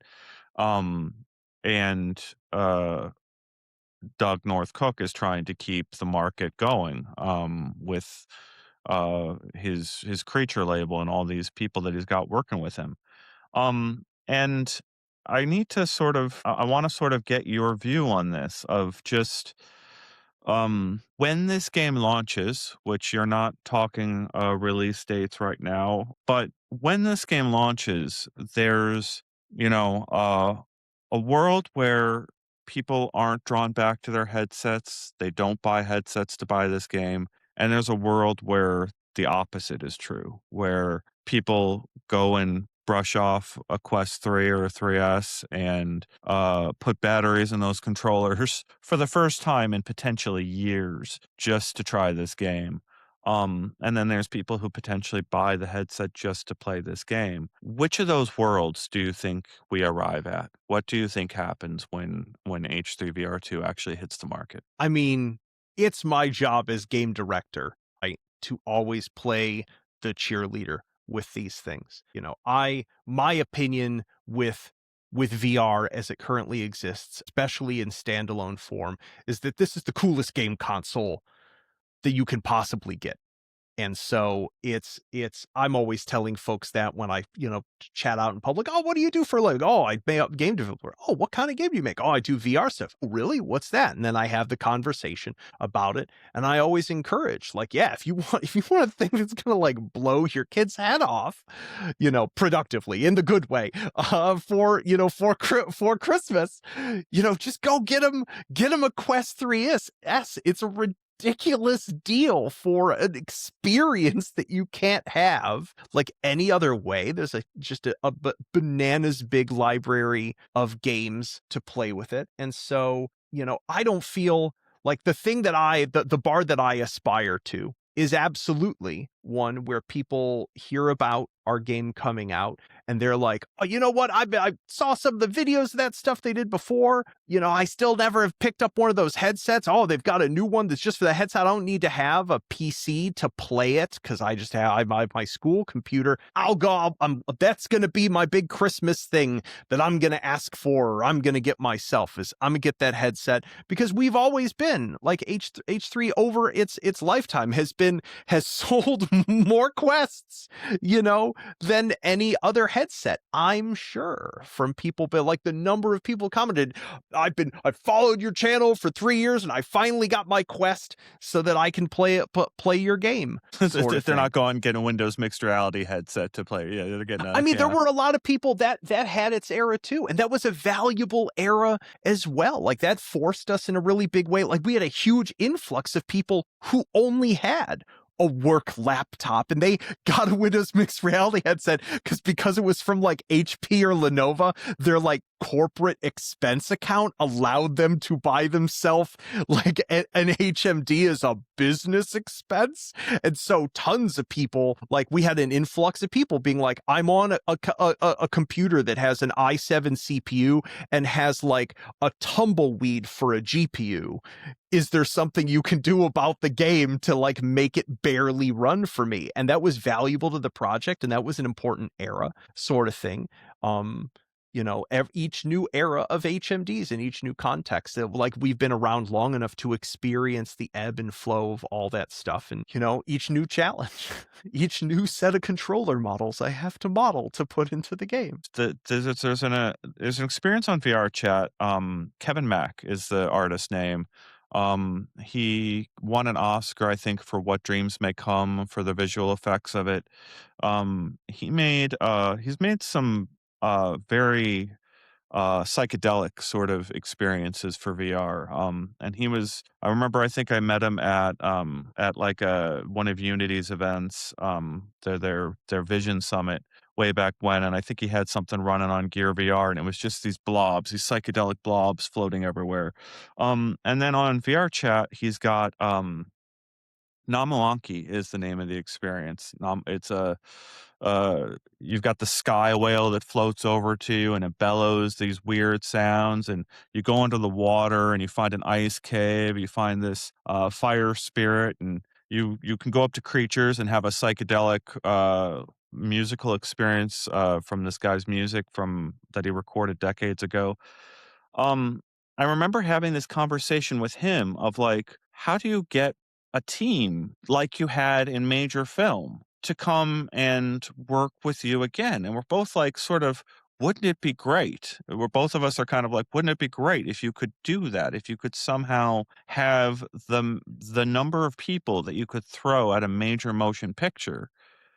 And the way it was described in my conversations with Kevin Mack was like, when you give an artist a task to go do something and they come back with something greater than you possibly could have imagined, that's the scale of something that never happens in VR. There's never enough artists working on projects to kind of coalesce that many people to build an engine that produces that kind of relationship between people. And this seems potentially like one of the first examples of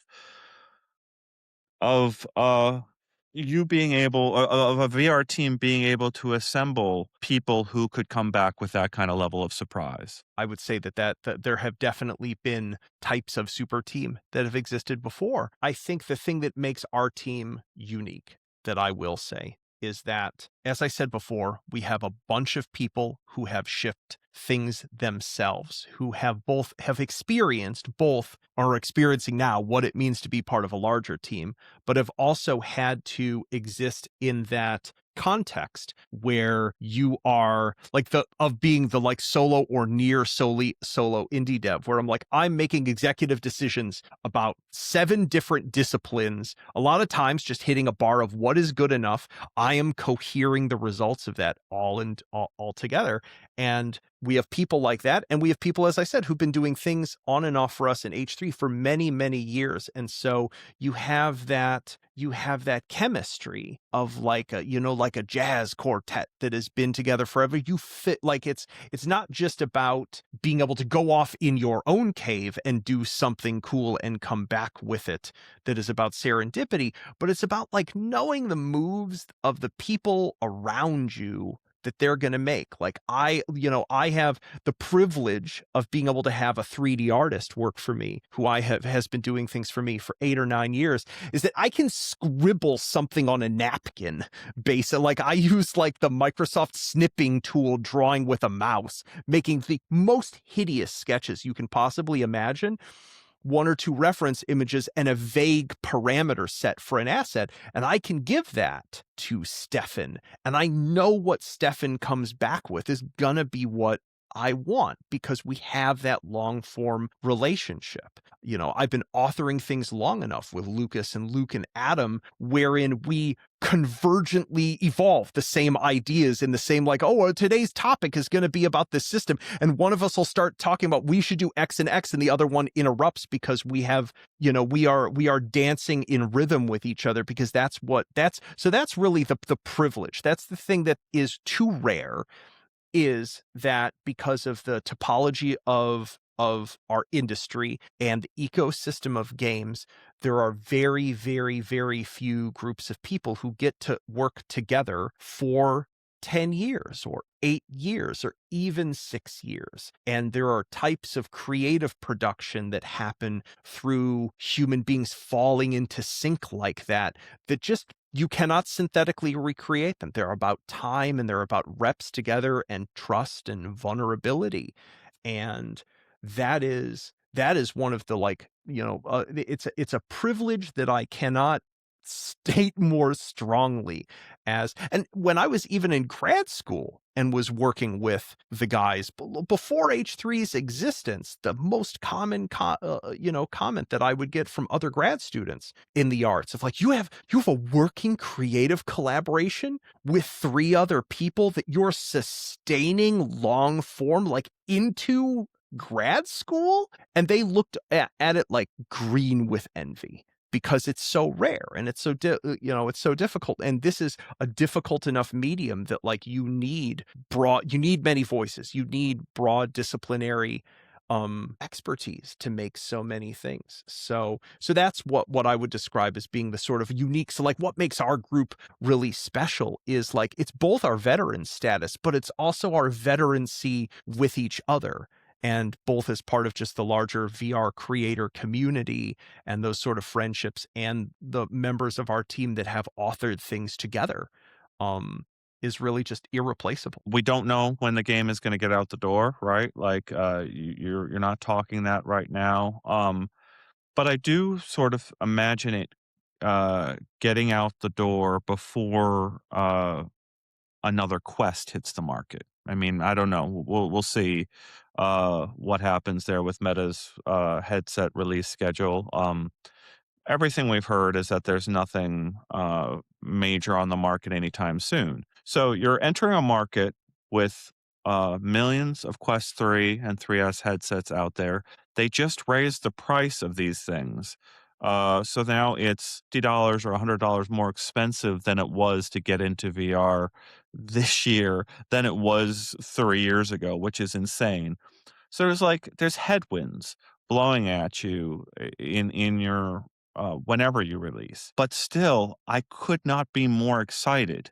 Right. So when I first heard that this was happening, it blew my mind, right? Like that Meta was backing someone that had spoken so ill of Meta for so many years, that someone who had been so against this entity was now taking money from this entity, points me personally to the idea that this could be a turning point for the VR market. Like, and as someone who's been wrong so much in the past, right? What do I know, right? No fortune teller. But everything points to me of this, like, if this works, if you do bring people back to headsets and you do sell headsets, it's a new, the foundation is here for building something much, much, much greater into the future.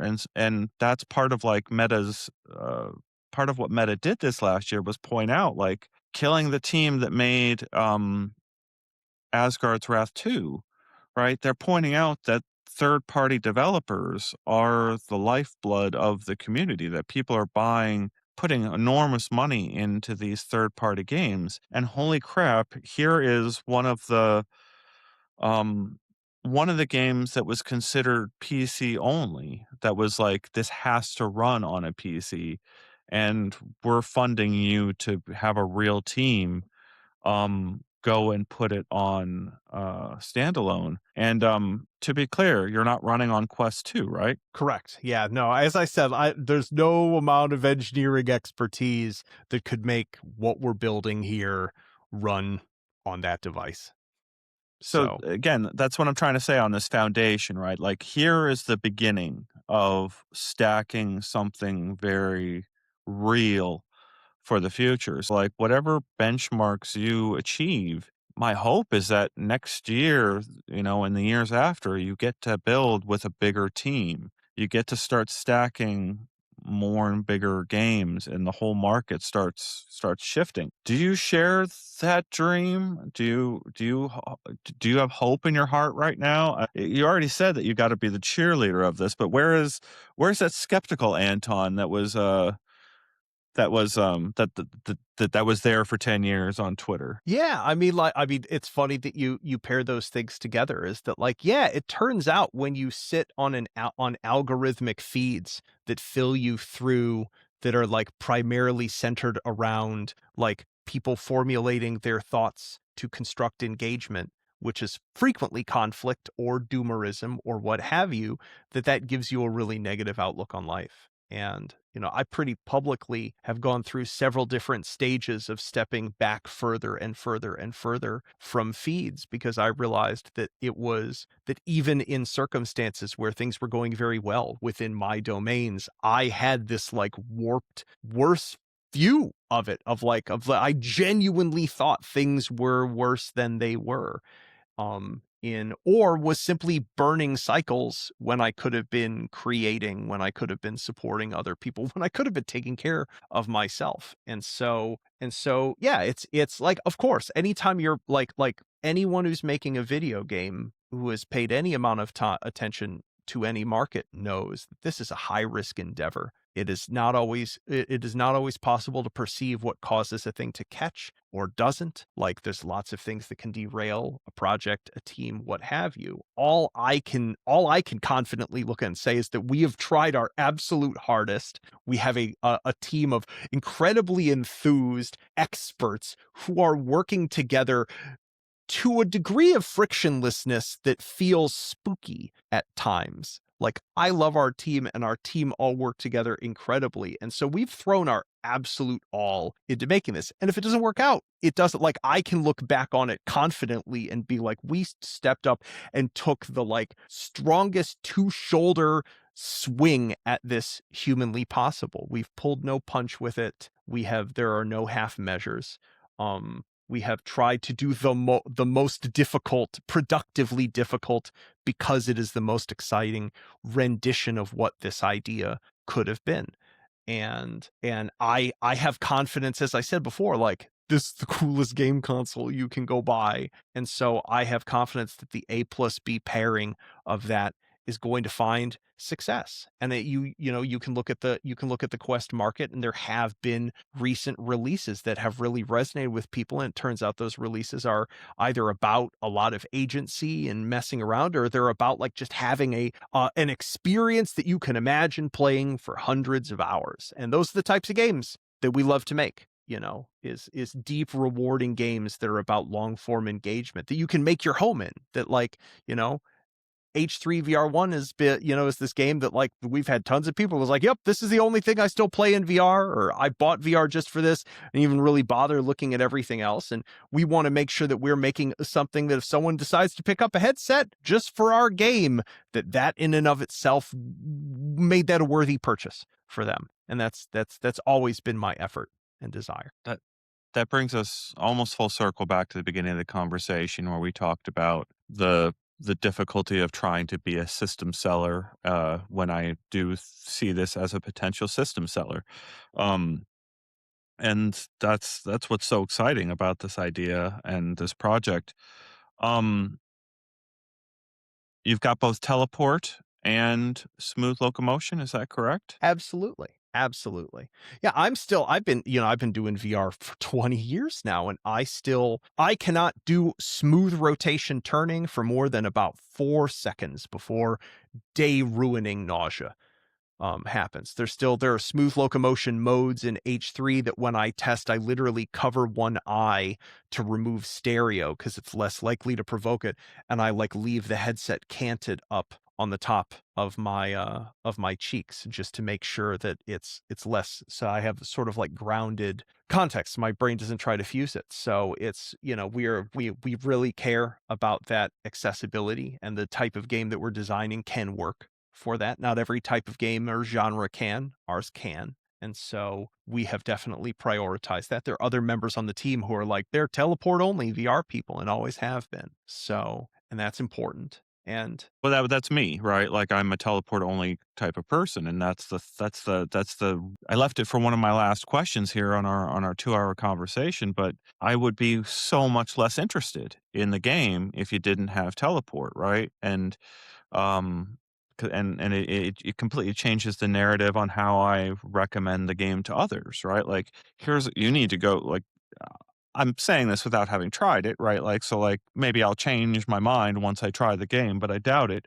But, like, yeah, there's this new game coming out, and it's really comfortable for new users. It's called, H3VR2, and, you should go check it out on the Quest 3 or the 3S. It's, you can go get it anywhere, and, if you get a demo, try it out, but, like, it's so important. There's a bunch of other devs that didn't make that choice, right? That don't include teleport. Um, and you're making a shooter in VR, a game that's primarily a shooter in VR. Like, mhm. uh, there's plenty of people that really feel like smooth locomotion is like the only way, even though, to your point, right? Like, you're losing a large segment of the community, by shutting those people out. Um, is there anything else about the project right now or about the future that you think people need to know? Well, I mean, it's you had sort of like brought up, and then you didn't go where I necessarily thought you would, which was about this sort of like, what does it mean to be a system seller? Like, there's going to be some people who have never played a VR game who are jumping into this. H3 on the store does not care. It does not bother to really instruct you much about anything, because that was a game that was created in at a moment of VR enthusiasm, where pretty much everyone coming in was hyper literate. They knew what was going on. They were watching YouTube videos. You could count on certain things from the average user in 2016 that you cannot in 2026. And so I would say that one of the big differences that we're doing now compared to the original game is that like there is a very managed onboarding experience in the game, but it's both narratively letting you know about the context that you're in with it, but is actually ensuring like, do you want to set your locomotion options before you move anywhere? Like, here are your hands. Here is what is going on. And then we also have an entire sort of vertical in the game called the certification range that is step by step voiced tutorials for the core concepts of the game, and then all of the individual classes of firearms in it, because this game has the spirit of a sim, even though it is an action adventure game and has a lot of these sort of traditional gaming genre elements to it. It has the interaction soul of a sim game. And so when I put a firearm in your hands, I want it to operate as close as possible to the real thing. And some people are going to come in with a ton. Like the average gamer's firearm literacy is much higher than it was 10 years ago for all sorts of reasons. But if you're not a shooter game person, I'm sure it's give or take the same as it was 10 years ago. So we want to make sure that we're inclusive of those people and give them a place to learn that isn't going to talk down to them, that just is like, here, this is this type of weapon. Here's what these components are called. We do this step, we do this step, we do this step. Now practice it. Hey, while you're practicing, here's a couple fun facts about this type of firearm that you might not have heard of. And then I list a couple fun facts. So it's designed to be it's not just a dry tutorial. It's meant to be a learning space that's fun. And so it's one of our gameplay pillars here, that is recognizing the fact that the audience now that is dominantly in VR is not the same. In 2016, you have to meet them where they are, and there are strategies you can employ that are about bringing them up to speed so that you can get them to the level of facility in the game to be having an incredible time. I think I gotta ask one final question here, and we've Yeah. covered it, but I, I f- I have to figure out how to word this question because it's not. It's kind of me asking, but it's also me imagining some people in the community asking this question when they hear that Meta funded this game. Um, did you sell out, Anton? I mean, that's a question that is primarily for, someone external to me. That's always a determination, I think, made by other people. There were things about, that how to put this, trying to imagine how to refer this. Does it mean something to take money from an external entity as an artist? It absolutely does. There is some component of like authorial control that you no longer have. Like I can't just put like I could like in H3 1, I could put the most if I just woke up and had a bad day, I could put random incendiary content in that, and the only real ramification that would be there would be like negative reviews from people. To have a funding partners, to have a set of responsibilities to a partner, and that changes something fundamental about making a piece of art, and that does matter.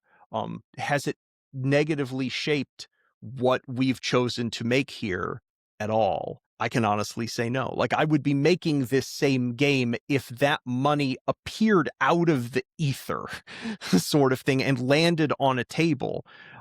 Except that I might not be making this game in a productive way had I not had to go through the process. Like there was a lot of things about the process. Like you're required to do, categories of things when you have a funding partner that's about framing and presenting what you're making in very many steps to them, that's about reassuring them and about communicating what you're attempting to make to them. And at the beginning of this process, if you had asked me, like, what do you think about the process that you're about to engage in? I would have probably complained, like, why are we having to do these lists of things? We have to jump through all of these hoops. And it's been a humbling experience looking back and being like, man, I'm really glad we had to jump through most of those hoops at the dates we had to, because it forced us to make really like it was a constraint, and it was a constraint that forced us to actually just make and commit to certain decisions at certain times. And like that can be really, really useful as an artist. So, Mm. if the act of selling out and having a funding partner that enforces something about your creative process is this, then it's a process that I think has resulted in a better thing at this stage of development than if I had just been authoring it in a vacuum. And it requires a sort of uncomfortable humility to stand there and be that, especially as someone like myself who has always been an iconoclast, who has always been a like, I'll do it my way, and if anyone has a problem, they can, stick it. They can cover themselves in mustard and jump into a giant bun. I don't, it's in the exact same way that like you learn tons of things, being in charge of a team of this size. I have not had a as dense a period of recurrent humility and learning as the past 2.5 years as possibly any other time in my adult life, and I treasure it. And like, am I a different artist? And have we created different things as a result of taking this path compared to other paths? Absolutely. But it's been an immense privilege to do so, and I love what we've come to in the process of doing that. And I think everyone else will end up being like, that's awesome that they got to build this at the end of the day. And yeah, I don't know how much I of course have I've got 15 pithy ways that I can respond to it, but they're like they're not worthy the of the most important central point of it, which is that we were given an incredible opportunity, and we've returned that incredible opportunity by making something that I think should or will exceed any of our partners' expectation for it in terms of its scale, robustness, and the sheer amount of effort that we have put into it. And it's going to be an incredible game. So there are wish list pages out for Steam and for the Quest store. I am very curious to be bugging you on how big those wish list numbers are. And I'll be curious to be bugging you for those sales numbers as soon as you have them, because I do really think this is, I've had it in. There's no expert I can turn to ask, what do you think is the significance of this, right? It's a very that's how small our market is. To me, this is the most significant game of the year. It's probably the most significant game of potentially the next couple of years. Um, and to hear the team that you've assembled for it is wildly exciting just on its surface without having seen, without having played it myself. And so I'm going to be going on to Steam and I'm going to be going on to Quest and hitting those wish list buttons just like everyone else is when I'm not hitting those wish list buttons on almost anything else. And that's just because I want every update and because I want the game as soon as it's out. And that's just me speaking honestly for like uh just my excitement for trying this out and knowing that this got funded. So yeah, I can't wait to see more. Can't wait to hear more about the game and to finally go hands on myself. Thank you for the time, Anton. We've this is my longest Been my pleasure. podcast yet. Yeah, and good Thanks for luck and don't fall apart in the last. And going from 95% to 100%. They say that's like a whole nother game, isn't it? Right? Yeah, Like it's the second 90% you have to work on. so good luck. Good luck on that second 90% and also on getting 1.0 of H3VR out the door and ripping that early access label off. So I'll talk to you in the You future. betcha. Indeed. Thanks for having me.